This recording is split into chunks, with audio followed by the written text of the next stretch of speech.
Attention, you're listening to the Todd Huff Radio Show, America's home for conservative, not bitter talk radio. Be advised that the content of this program has been documented to prevent and even cure liberalism, and listening may cause you to lean to the right.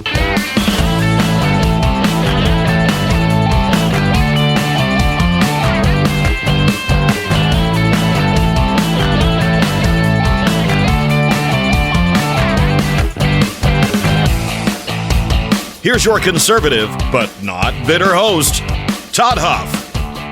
Conservative, not bitter indeed, my friends. Hour 2 of today's program. Still in a little bit of a hangover mode after watching the Indiana Pacers defeat the New York Knickerbockers last night in Game 1, Madison Square Garden, in an absolute thriller. I talked about that. I'm not going to do that to you this hour. I know some of you are very much against anything that's outside of the issues, and that's all right. I understand. I'd want to tune in here and hear about the issues too, but I got to tell you that was a special game last night, my friends.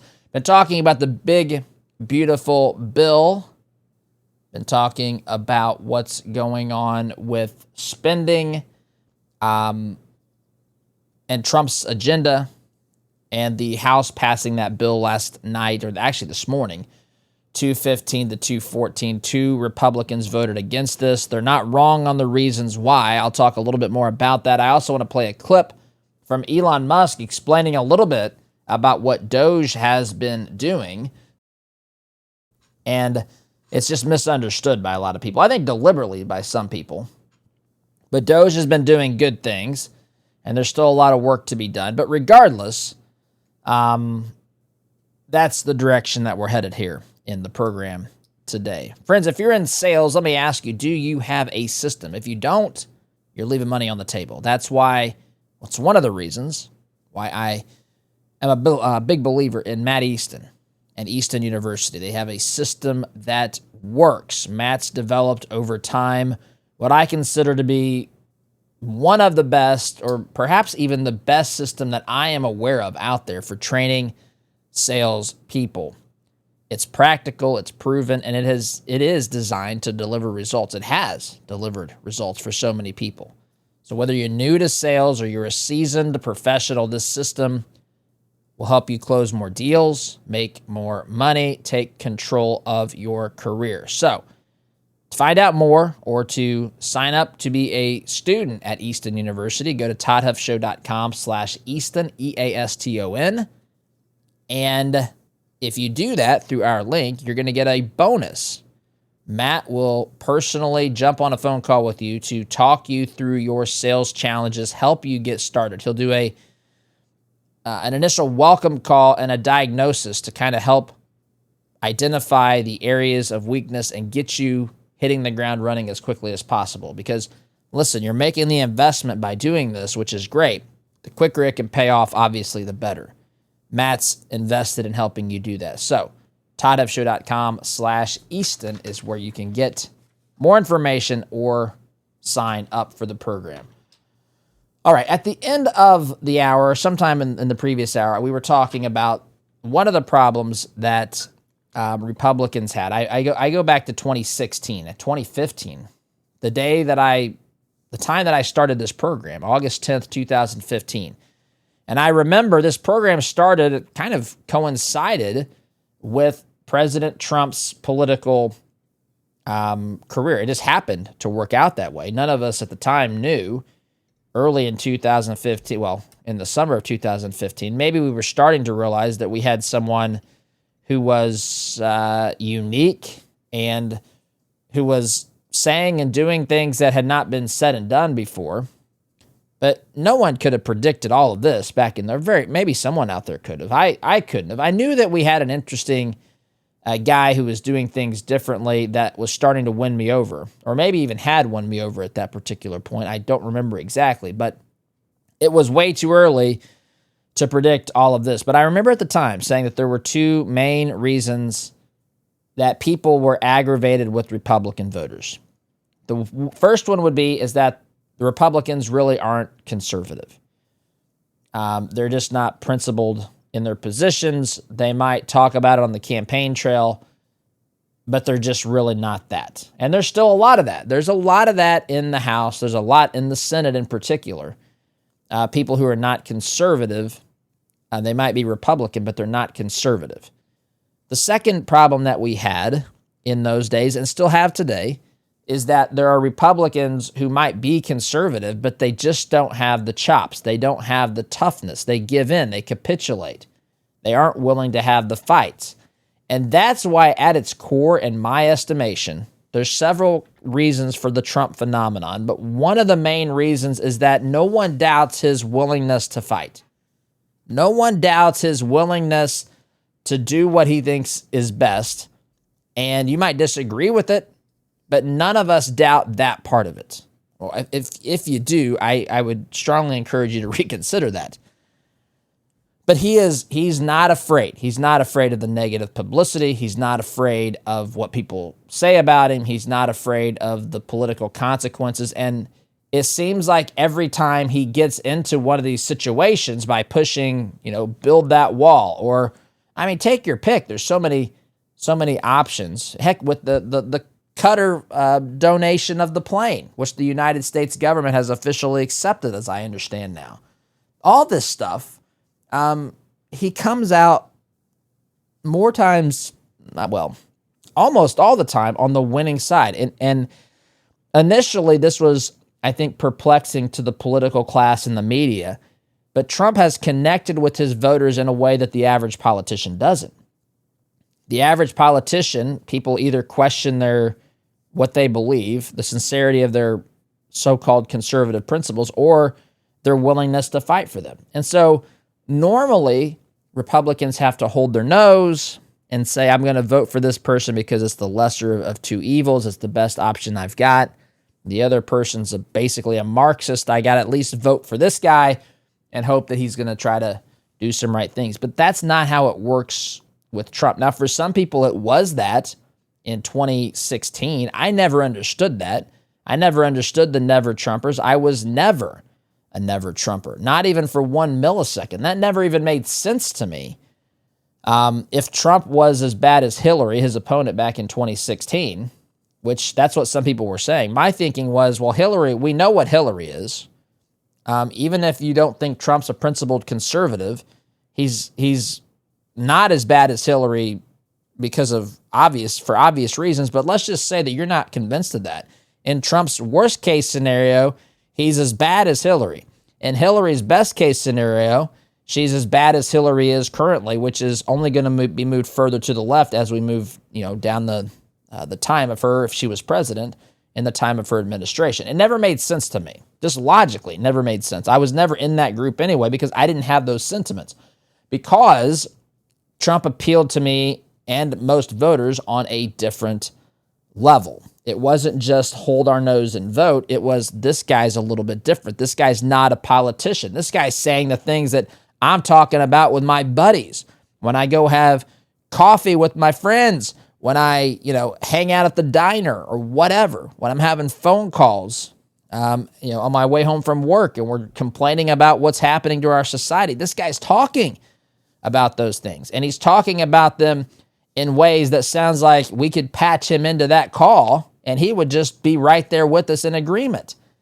And that is where the Trump phenomenon kind of really took traction. And then he's talking about things that people have been talking about for years, securing the border. And now look at how far we've come with that. Not only did he secure the border, now he's fixing the problem of people who are here illegally. They're deporting people. This sort of thing, it's unprecedented in its size and scope and its focus.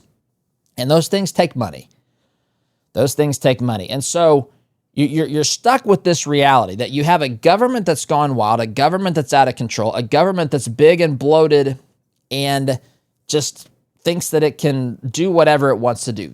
We've had decades of that. We've had a half century of that. There's notable exceptions where there was pushback from like Ronald Reagan, Trump's first term. But in general, they've been able to build a pretty big empire within the halls of Congress, within the bureaucratic state. They've built an unbelievable empire there as far as enriching themselves. It doesn't do us any good. This stuff is so much waste and just stupidity that happens there. But this is what exists. And so Doge comes along, and Doge is trying to fix that, clean that up, get rid of the waste, fraud, and abuse, expose billions of dollars being wasted here, credit card scandal there. That was in the stack of stuff yesterday. DEI initiatives, LGBTQIA plus initiatives, all this sort of stuff. Everything besides doing their actual job. Doge is uncovering things, finding things, fixing things, and all of that. While at the same time, you got to work with the realities. You got to work with the realities of, we're still dealing with a lot of things that are still not good. They're better. They're dramatically better. I'm more optimistic for this country, in fact, than I have been probably my entire life, as far as the direction we're going. Now, we're headed in the right direction now, but we've headed down the wrong path for a long time. It's almost like we knew we were lost on a journey, on a trip, and we realized we needed to turn around and go back, but we went like the Dumb and Dumber show, right? Where they made a wrong turn and they were not in the Rocky Mountains. In fact, one of them said, I thought the Rocky Mountains would be a little rockier than this. They turned around and were back in the plains of Kansas or some such place. Well, of course, it's aggravating to realize we're so far off course, but when they turned around and got their direction correct, they began to head in that correct direction. And that's where we are now. We've deviated from the path, deviated from the Constitution a long way, but we're now headed in the right direction. Now, to recalibrate, I think some would say you're going to have a period of time where it's not going to be exactly what you want. You're trying to deal with what you've got. You're trying to fix the problem. You've got Doge. You've got realities of who's in Congress. You've got just a lot to manage. And so this is the legislation that comes out. So while I'm in agreement with Massey, I'm in agreement with Representative Davidson, I'm also of the opinion that this is probably the best that we're going to get.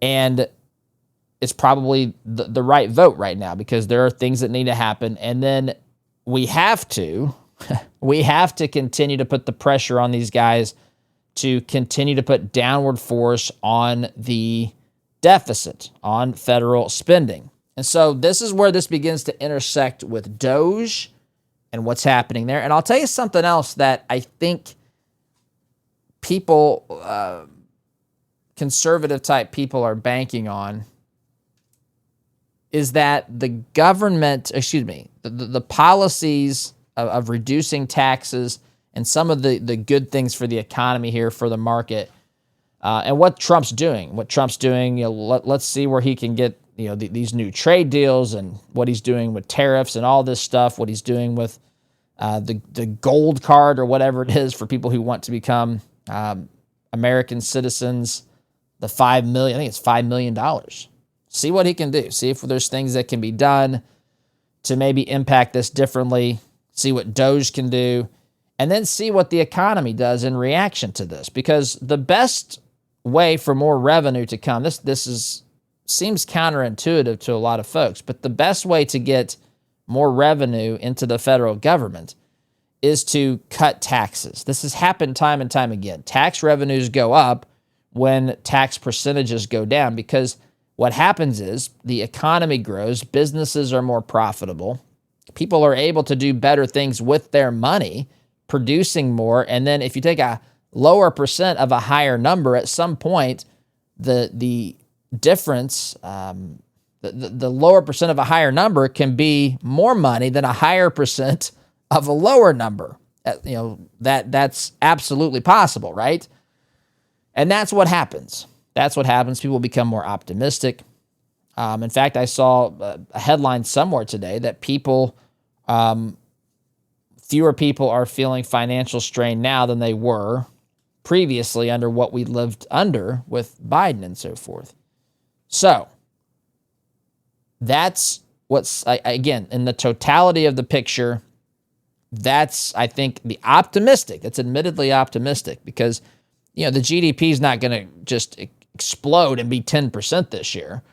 But there are things that we can do to move that in the right direction, and there are things we can do to unleash the power of this free market and for it to become more prosperous. And so there's maybe a part in that that's not being accounted for.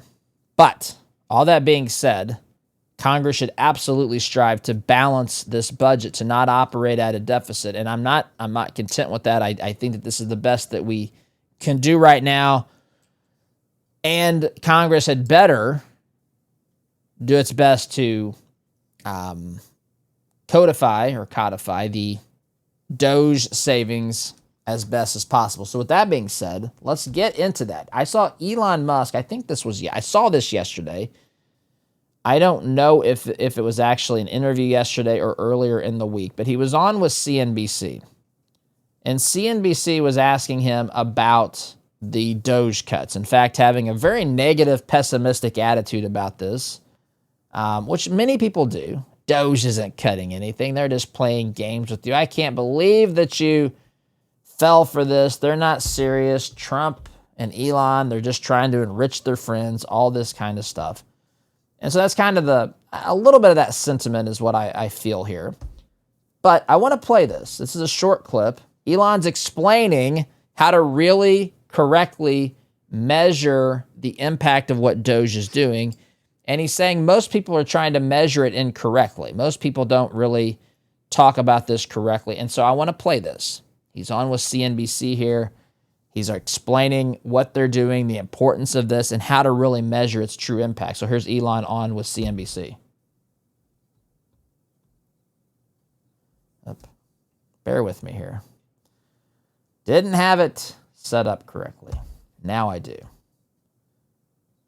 Well, there we go. All right, now, here's the clip. We have a deficit that's running at about 6.7% of GDP. Right. We have interest costs that are going to be above $1 trillion. It's not going down next year. You entered this thinking you could cut as much as $1 trillion. You're nowhere near that. It's not really making the dent I think you may have thought you might have been able to achieve in terms of a true problem. Would you agree? Well, first of all, it would obviously be ridiculous to assume that we could achieve that on day one. So it's only been, 4 months? Yeah. And we've done, by our calculations, people may disagree, improved the deficit by $160 billion. Right. That's our, That's your number that's out there. A lot of people take issue with it and say, well, taxpayers' expenses such as paid leave, that's $135 billion that's got to come back. IRS collection may go down as a result of cuts there. I asked Grok. It said between 5 and 32 billion is what you've actually saved. You need to ask, the right question to ask is, what is the bid for the actions of Doge? Right. What would the incremental expenditures be in FY26? Yep. Because, for example, we offered severance and early retirement to a lot of government employees. Many of them took us up on that. That severance went all the way through to September. Yeah. So there's not going to be any savings until October. Right. Because the severance goes through September. Understood. So the delta really is, what is the spending difference FY25 versus FY26 as a function of Doge's actions? That's how we calculate the number. And we'll see if that turns out to be true or not. So Elon says the right way, and he's right. I mean, obviously, Elon's intelligent. They act like Elon is some dope who just has money, who doesn't know what he's doing. That's the way that, I'm not saying this guy is, but a lot of people approach Elon like this. He's just here to try to enrich his friends and himself and all that.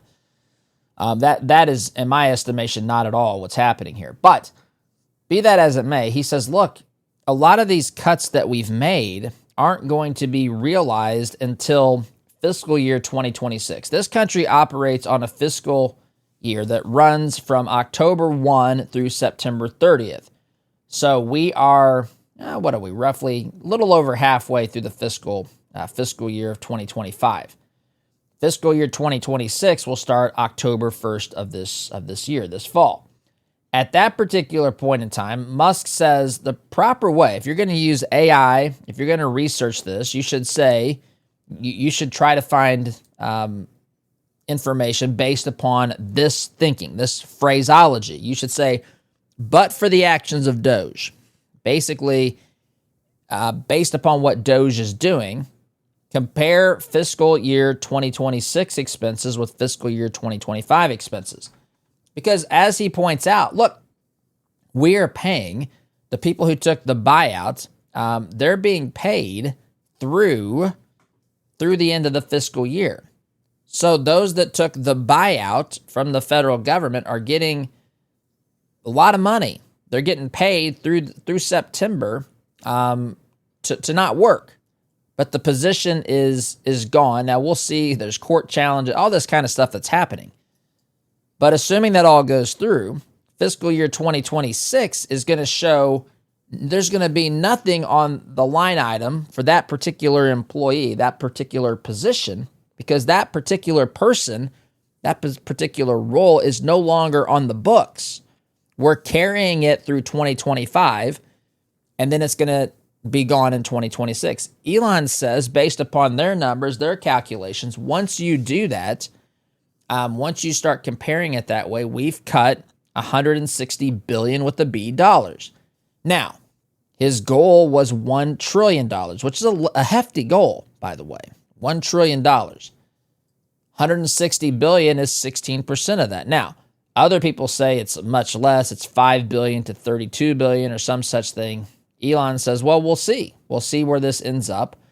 But based upon our numbers, based upon what we've done, based upon what our projections are, we're at $160 billion in savings. We're 16% of the way to our goal. And we're only 120 days in. That's the other thing. Now, Elon's position is a temporary thing. So it's, he's got a limited amount of time there. But to say that they've not gotten us on the right path here, I think is either just, blind hatred and rage for what's being done. I don't know why you would be against Doge. Truly. I mean, I understand the political side of this. I understand the side that says they love their government. They're going, any cuts is just drastic and life-altering. That's the way that they're going to address it. But in reality, that's so far from common sense. That's so far from how the average person understands that. That is such a misrepresentation of reality. Most people don't see it that way. In a common sense sort of position, the idea of there being a Doge who's proactively trying to find places to reduce staff, find places to reduce the burden, paying rent for buildings we weren't using, giving money to countries that, things that weren't, some of these things weren't, that were initially approved that needed to be renewed were never renewed, and the money was still going out. I mean, there's all sorts of stuff like that. And to pretend that Doge has not done anything good is either naive or very, very ignorant in my estimation. Timeout's necessary, though, my friends. Sit tight. Back here in just a minute. Welcome back, my friends. Something else I want to get to. Trump was sitting down with the South African President Ramaphosa in the White House yesterday, and it got very tense and dramatic. Trump, in fact, playing a video at one point. I listen, I think this stuff is fantastic. You don't know what you're going to... If you want to have a showdown with Trump, you best be prepared. You may have seen clips from this or heard about this or whatever. I want to get to this. I'm looking here at an article from theblaze.com. This is in the stack of stuff, by the way. But before I do that, my friends, let me remind you that, listen, if you are tossing and turning at night, it's time to think about making a change. My Pillow may very well be your solution. The patented pillows that they make there are a game changer. I've shared with you what I like about them. I've shared with you that I like the patented fill for my big head, my broad shoulders as I sleep on my side. I also like the cooling technology because I hate sleeping hot, but they've also got luxurious towels, cozy slippers, a whole lot more on their website, my friend. It's not just comfort, it's quality that you can trust. My Pillow products are also made right here in the good old US of A. So when you buy from them, you're not just investing in a better night's sleep, which is highly important. You're supporting American jobs and values. America first, as Trump would say, my friends. That's something I think we can all get behind. Go to mypillow.com, use promo code TODD for exclusive discounts on just about every product there. Do not wait. Your best sleep ever is potentially just a click away.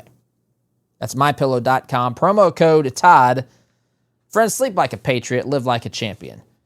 MyPillow.com, promo code Todd. All right, so headline here, theblaze.com, South African president denies white genocide, then Trump shoves proof in his face. Joseph McKinnon wrote this. This was yesterday. During their meeting in the Oval Office, Trump dimmed the lights and played footage undermining Ramaphosa's claims. This was fantastic. I just, listen, this was like,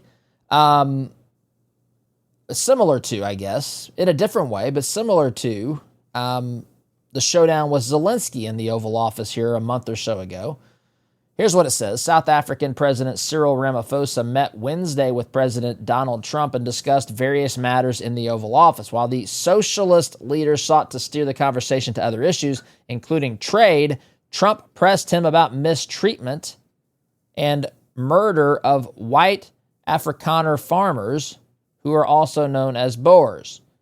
Ramaphosa, who recently ratified a land confiscation law that could easily be weaponized against white farmers, suggested that if there were a genocide of Afrikaners underway, his ministers present with him in the Oval Office would have left their post. He suggested further that Trump could benefit from hearing his ministers' perspectives on the matter. We have thousands of stories talking about it. And we have documentaries. We have news stories, Trump said, evidently not buying into what Ramaphosa was telling him. It has to be responded to. Trump then had his team. Folks, there's no way. Listen, I know if I was someone who was, I guess, prepping or briefing someone who was about to sit down in one of these high-profile meetings with President Trump, I would say you best be prepared for anything. Like this could go awry in any number of ways. Is there anything at all that we need to be prepared to talk about? Is there anything? Is there anything that is happening in your administration, even if it's behind closed doors? Is there anything that we need to know about? Because this guy is going to probably call you out on it, right? There's a chance that this is going to happen. But I have to tell you, I don't think I would have been prepared for Trump to say, hit the lights, play the video. And that's exactly what he did. Trump had his team, the article says here, dim the lights and roll footage of the reality of the South African president, and elements of the Western liberal media are apparently keen to gloss over. So I'm going to play. This is audio. You can't capture this in its full entirety because you're listening to it, but this is a video. The audio is coming from the video. Just listen to this exchange. Burial sites right here. Burial sites. I should pause and tell you, this is video that they're playing. So Trump said, dim the lights. All right, you think that there's not a genocide going on in your country, dude? Okay, dim the lights, cue the video, hit play, and there's a video that looks like it's being taken, I think, from a helicopter. I think that's the noise that you're hearing from the video is the sound of the aircraft, I think, or maybe it's just something else with the audio here. And there's a line of traffic, and they're parked beside white crosses along the highway. And Trump's giving us basically a description of what we're looking at here. Over 1,000 of white farmers. And those cars are lined up to pay love on a Sunday morning. Each one of those white things you see is a cross. And there's approximately 1,000 of them. They're all white farmers, the family of white farmers. And those cars aren't driving. They're stopped there to pay respects to their family member who was killed. And it's a terrible sight. I've never seen anything like it. Both sides of the road, you have crosses. So they're looking at the video. There was another part in the video, which I believe, or of the meeting, I should say, another part of the meeting where Trump handed Ramaphosa a stack of papers of stories of white farmers who were killed. And Ramaphosa had him awkwardly in his hand, finally handing him to an aide or something at some point. But there's more. Trump directly, after putting on a show, after dramatizing the event. And I don't mean this in a bad way. This is when I say that there's good political theater, bingo, that's what this is. This is using the moment to take the spotlight and the stage on something that's very important. And whether the people who are being targeted are targeted because of their whiteness or their blackness or whatever race, whatever reason, whatever faith, whatever ethnicity, whatever the reason, this stuff should be soundly just defeated, wiped from the face of the planet. But far too often it's not. It's not. And Trump's saying, you're allowing this stuff, Mr. President of South Africa. Here's Trump calling him out even on it. in the parliament. And they're a small minority party, which is allowed to exist in He's trying terms to of our explain it. Constitution. But you do allow them to take land. No. You do allow them to take land. Nobody can And then take when land. they take the land, they kill the white farmer. And when they kill the white farmer, nothing happens to them. No, there is Nothing happens to There them. is criminality in our country. People who do get killed, unfortunately through criminal activity, are not only white. Majority of them That's are not on my end. That's something And with we the have now speaker. been Farmers are utilized. black. The farmers are not black. We- I don't now- say that's good or bad, but the farmers are not black. And the people that are being killed in large numbers, and you saw all those grave sites, and those are people that loved ones going, I guess on a Sunday morning, they told me, to pay respect to their loved ones that were killed. Their heads chopped off. They died violently. And, we're here to talk about it, and I didn't we know will we'd get talk about involved here. But I will say this, that if the news wasn't fake, like NBC, which is fake news, totally one of the worst, ABC, NBC, CBS, horrible. But if they weren't fake news like this jerk that we have here, if we had real reporters, they'd be covering it. If we had real reporters, if they weren't like this jerk here covering this, we would know what's going on. This is happening in your country. Don't give me excuses. There's another clip, a longer clip. I don't have time to play it. But Ramaphosa basically says we need the United States' help on this sort of thing. And you can tell Trump's over this. Trump's like, I've been in this seat before. I've listened to countries from around the world come in here and tell us we need to be doing more of this, more of that, giving funding for this, that. Fix your own problems. Don't come in here and act like these things aren't happening in your country, Mr. President. What are these people doing? What are all these white crosses for? What are all these stories that I found? Stories that, by the way, are being ignored by my fake news media here in this country because they're a brother with you because you're a socialist just like the rest of these clowns in the media. Fake news. They're jokers. None of this stuff. This is happening on your watch. And you guys are all hiding it. You're acting like there's nothing wrong. But you got to address this, man. Don't come in here and have any sort of expectations for me. Don't suggest that I'm part of the problem. Don't suggest that I got to partner with you to fix that problem. We got many things we can talk about, but this has to be addressed. This has to be addressed. This stuff is unacceptable. And it's happening because of you. At least in part, that's kind of the tone and the demeanor of the story. Now, well, I'm just about out of time here, this segment. So this is on, if you want to see the story, if you want to see any of the clips that I played, actually, I think both of the clips I played, although there's others on the stack of stuff, both of those are embedded in theblaze.com. If you want to go to the website, toddhuffshow.com, just go to the stack of stuff for today, and you can find this story if you want to read more.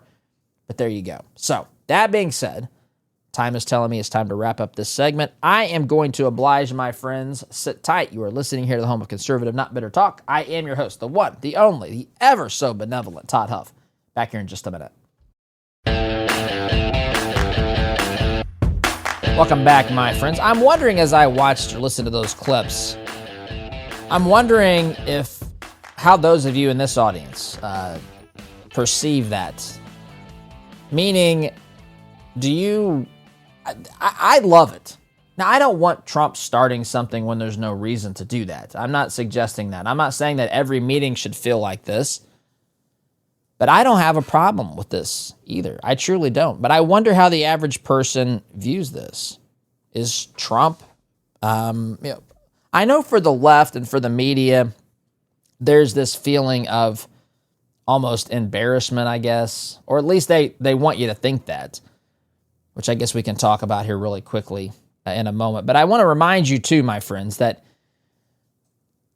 before I started this program, I had another business where we helped customers get their logo on just about anything. We sold that business in 2019, May, actually 6 years almost to the day. We sold the business. Now we are relaunching it because my non-compete expired. I never really thought necessarily that we would do this again, but for the past year or so, I've been deciding if I wanted to do this again. Add this really at first for our current advertisers, but also to those of you out there that have businesses, work at businesses, that we might be able to help you get basically anything. It sounds kind of ridiculous, I know, but we've helped some big name brands before, a lot of small businesses as well.